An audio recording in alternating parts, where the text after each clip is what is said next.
Le 1er avril 1990 passe à la 74e édition du Tour des Flandres avec ses 12 monts dans les Ardennes flamandes entre Saint-Nicolas et Merbeek. 3 coureurs ont constitué tout d'abord l'échappée matinale. Il y a 2 coureurs belges, Noël Stostek et Chris Charmin, accompagnés d'un Italien habitué des baroudeurs en échappée matinale. Il s'agit de Fabio Roccioli avec son maillot jaune. Derrière, au sein du peloton, on voit notamment Eddy Planckaert emmener ce peloton avec Carlo Boemans, notamment le champion de Belgique. Nous sommes dans le vieux Quarremont. Les choses sérieuses vont commencer vraiment à se décanter dans l'ascension suivante. Il s'agit du Taillenberg avec un Maurizio Fondries avec son maillot jaune. Très fort, le champion du monde 1988, vainqueur de la Cobba Sabatini. Il a repris un groupe de contre et donc on a un petit groupe à l'avant de la course qui va attaquer l'ascension suivante du Berg den Houte. Derrière, Roccioli qui a 50 secondes d'avance sur Baumann, Schurer, Stum, Van Persie, Planckaert, Manders, Fondries et Ballerini. Donc il y a 2 équipiers, enfin 2 coureurs de la Del Tempo, Fondries et Ballerini, 2 Italiens avec 3 coureurs belges et 2 coureurs néerlandais avec donc un coureur allemand. Mais ce groupe de chasse va être repris par le peloton, emmené notamment par la formation Château d'Axe. Roccioli lui va être repris un peu plus loin et on attaque maintenant l'ascension du Eikenberg. Dans cette petite montée, enfin quelques mètres auparavant, 5 coureurs sont sortis avec notamment Rudi Danens, Dernis, Pedersen, Peiper ou encore Calcaterra. Ce groupe n'a pas beaucoup d'avance sur plusieurs coureurs qui vont sortir et qui vont revenir sur ce groupe de tête.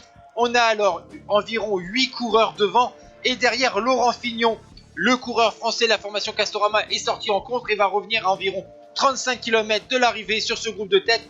On a donc maintenant 9 coureurs à 35 km de l'arrivée en tête de la course. Leur écart est d'environ 40 secondes sur le peloton. Mais avant d'attaquer le Berendries où nous voyons les 2 coureurs de tête, puisque sur cette bosse de 900 mètres à 7% de moyenne, Moreno Argentin, le champion d'Italie, et Rudi Danens, le coureur de la PDM, ont lâché leur compère d'échappée. Leur écart va vite monter à 40, 50, puis 1 minute, puisque derrière, vous voyez ce groupe avec Hermann, Peiper, Pedersen, Calcaterra, Dernis, Fignon et Roccioli. Mais Roccioli, lui, était dans l'échappée matinale, donc il est un peu au bout du rouleau. L'écart pour le duo de tête augmente. Ça sent très bon pour Rudi Danens de la PDM, 8e en 88, 2e de Paris-Roubaix 86, 3e de l'Enfer du Nord en 87. Mais attention, face à lui, le champion d'Italie, leader de la formation Aristoa, vainqueur de 3 Liège-Bastogne-Liège 85, 86, 87, du Tour de Lombardie 87 et 4e de Milan-San Remo en début de saison. Vous voyez que les 2 coureurs sont restés ensemble dans le terrible mur de Grammont, 1 km à 9,2%.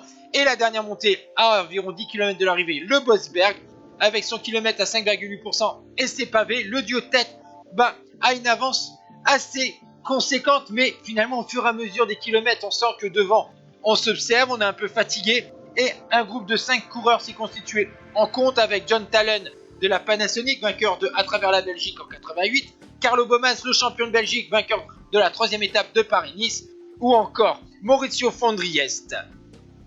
Et donc, ce groupe de chasse ne va jamais revenir sur ce duo, puisque malgré tout, malgré qu'ils avaient 50 secondes d'avance, l'avance est suffisante pour le duo pour se disputer à Merbeek la victoire. Mais on sait que malheureusement, Rudi Danens, sa pointe de vitesse n'est pas non plus son fort. Et Moreno Argentin, surpuissant, va remporter un 5e monument en carrière devant le Belge. La 3e place est pour John Talen devant Carlo Boemans, Maurizio Fondries, John Schur et Niki Ruttimann. Derrière encore à 37 secondes, on voit Claude Riquelion, vainqueur en 87, Jean-Claude Colotti ou encore Franco Ballerini. Ciao tout le monde.